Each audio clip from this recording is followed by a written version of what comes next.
Mississippi's education funding includes money to implement Common Core standards. There has been debate about the standards in the Senate. Lieutenant Governor Tate Reeves spoke with reporters a few weeks ago about Common Core concerns.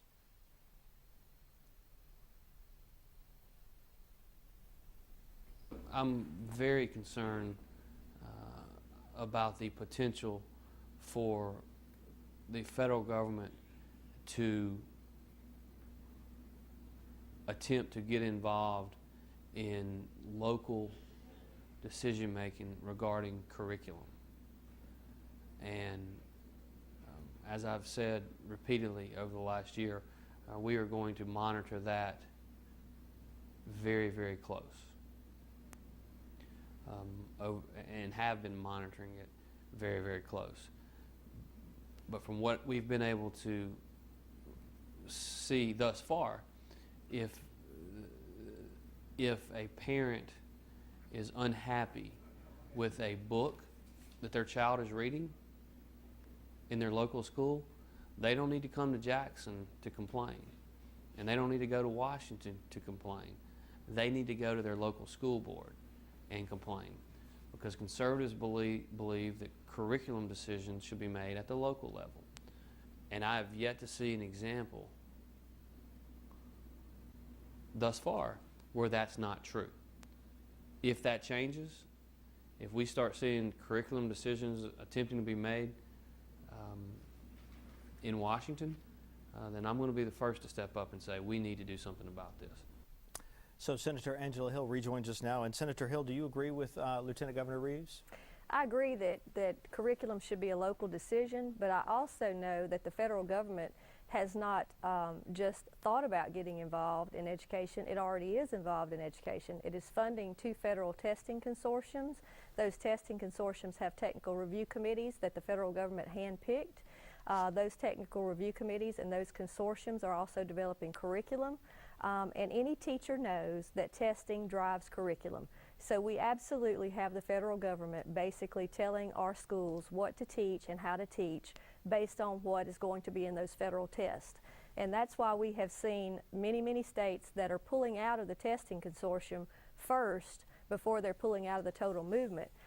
Just 2 days ago, we had Governor Bobby Jindal of Louisiana speak strongly against the Park Testing Consortium and the federal involvement, and he feels, according to his statements to the Baton Rouge Advocate, that that is where the privacy breaches are likely to occur, is through that testing consortium and the data that they may collect on the students.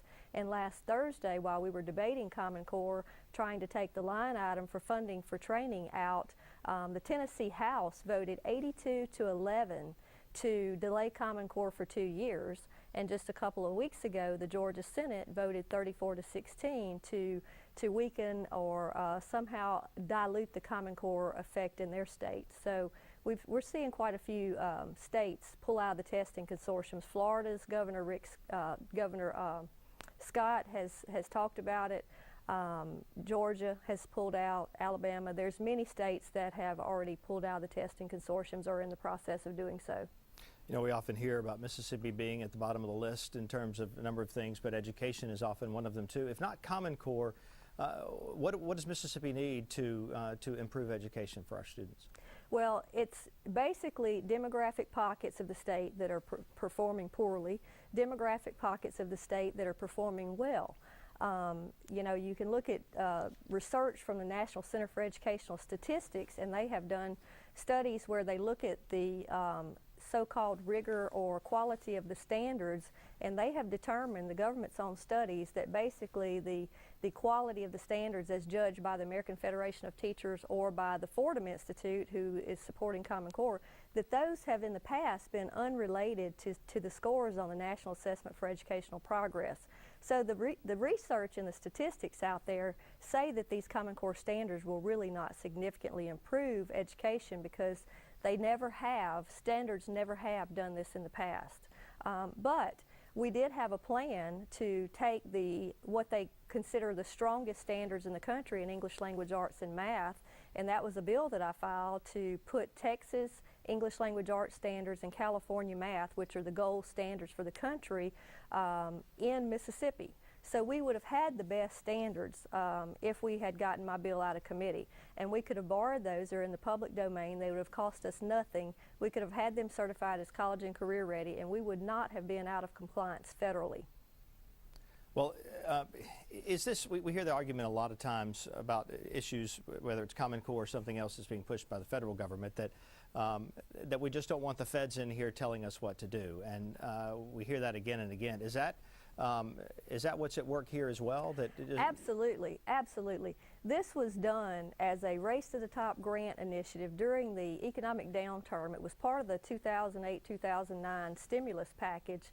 $4.35 billion was put out in front of the states in a grant competition, and part of the requirement to get the greatest points in the grant competition was to adopt the Common Core standards. We saw states adopt the standards before they were even released to the public. We saw letters go out from Congressman Benny Thompson, from Senator Thad Cochran, from former Lieutenant Governor Phil Bryant. We saw letters go out from the Chairman Cecil Brown and Chairman Vidette Carmichael before the standards were ever released. They were released to the public in June. The letters went out to the Department of Education, to Arnie Duncan in May. So it was clearly done, and based on the Board of Education minutes on June 25th, 2010, it clearly states that Common Core standards are going to be adopted to try to get the federal money. All right, Senator Angela Hills, who serves on the Education Committee, thank you so much for sharing your perspective with us this evening. Thank you. And once again,